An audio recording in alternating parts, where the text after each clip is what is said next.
Nope. OK, ben on est avec Ray Courtemanche Jr. qui vient de revenir de Bristol. Parle-nous ton expérience, parle-nous comment ça a été du début à la fin, parce que, comme tu le mentionnais, la progression a été rapide. C'était vraiment une expérience incroyable.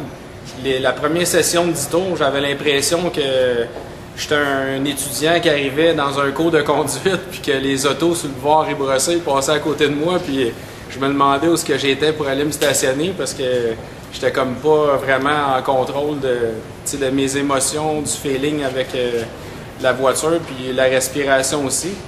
Puis on est habitué, nous, ici, aux pistes au Québec, vu qu'ils sont plates, de ralentir dans les courbes, puis de prendre notre courbe en ralentissant, puis en accélération pour sortir, tandis que les gars, ils passaient à côté de moi dans les courbes comme si j'étais arrêté. Fait que je trouvais ça assez spécial. Fait que là, je suis rentré dans les puits.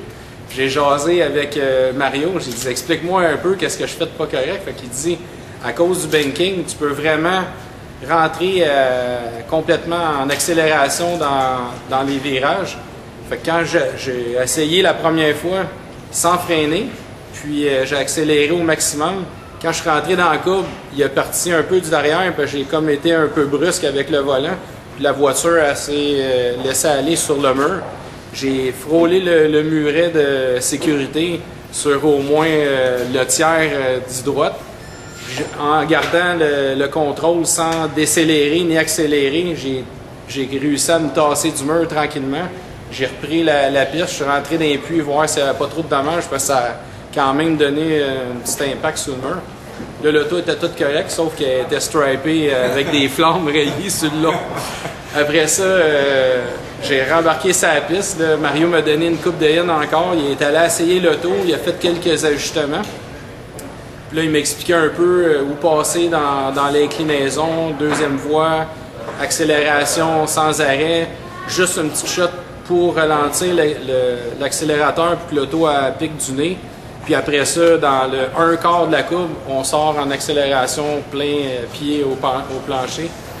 Fait que là, j'ai fait ma première courbe sans freiner, juste avec un petit shot de décélération. Puis la voiture collait super bien au sol, j'étais impressionné. Le feeling, ça donne la même impression que si on est dans un avion de chasse, puis on veut éviter un missile que la voiture lève de côté. Fait que ça donne un méchant feeling. Puis une chose qui est surprenante, c'est la respiration qui est super importante. Il y a des pilotes, même moi ça m'est arrivé, on fait des tours puis on oublie de respirer. Puis ça nous donne un effet d'étourdissement, quasiment presque à l'évanouissement. Fait que là, il y a tellement de choses à penser que c'en est une qui est vraiment importante, de penser toujours à respirer. Fait que quand on était sur le droit, je prenais ma respiration, tout en contrôlant la voiture, le gaz, le volant, regarder les autres voitures, écouter le spotter qui nous dit quoi faire dans la voiture, les autos qui s'en viennent, des élites de KNN, c'est des allumés, ils sont quasiment dangereux. Puis là, après ça, j'ai pogné le beat, puis je vous dirais, dans les 3 dernières sessions, je roulais dans les mêmes dixièmes de seconde que le Derek Wallace Jr., puis toute la gang. Puis le Travis Pastrana, au départ, il me lapait. Je roulais, puis il me réussissait à me dépasser, puis à la fin, on fightait, puis il était pas de réussir à passer à côté de la voiture. Puis c'était une méchante expérience de vivre ça. Puis en plus, j'étais le seul Québécois, fait que j'avais beaucoup de gens de NASCAR qui venaient me voir, d'autres écuries, ils me demandaient c'était quoi mes impressions, le feeling, puis tout ça. Puis là, je leur racontais ça, puis ils étaient crampés, ils trouvaient ça drôle. Parle-nous un peu de la voiture K&N Pro East, je me trompe pas. Exactement. C'est une voiture essentiellement qui compétitionne sur des circuits aux États-Unis seulement. Oui. Ton calendrier de course va ressembler à quoi? Mais cette année, je vais faire, j'ai signé 3 courses en NASCAR KNN aux États-Unis. Je fais Bristol le 16 mars et 17 mars. Après ça, on fait Richmond, puis on a un autre track qu'on est en train de vérifier, mais on n'est pas sûr encore pour que ça croise un calendrier de la nouvelle série de NASCAR aussi que je vais participer. Et en plus, la série NASCAR Canadian Tire, que cette année, on fait le Oval et les circuits routiers. Puis on va participer aussi à 3 courses en Formule 1600, au Grand Prix de Trois-Rivières, au Grand Prix de Montréal, puis probablement à Motorsport. Parfait.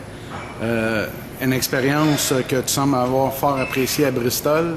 Le 16-17, tu vas être appuyé par Mario Gosselin de DGM. Exactement, oui. Et as-tu d'autres personnes que tu amènes avec toi ou ça va être l'équipe à Mario? Ben, notre équipier, notre équipe va être présente, mais on ne travaillera pas sa voiture. Ils viennent vraiment par passion, puis ça l'allume tout le monde d'être présent à Bristol. C'est quand même un phénomène comme piste de course. Exemple, quand on est arrivé le soir, la piste est vraiment dans un champ, puis c'est tout illuminé en mauve et vert. Puis ça a quasiment l'air d'un vaisseau spatial qui a atterri dans le champ. C'est incroyable. Puis on voit tous les métaux qui retiennent les estrades. C'est inexplicable de voir ça. Il faut vraiment que les gens du Québec, s'ils veulent avoir un feeling incroyable, qu'ils aillent faire un tour à Bristol. C'est une expérience vraiment incroyable. On vous encourage donc à aller joindre le 16-17 à Bristol. Exactement. Merci, Ray. Merci beaucoup.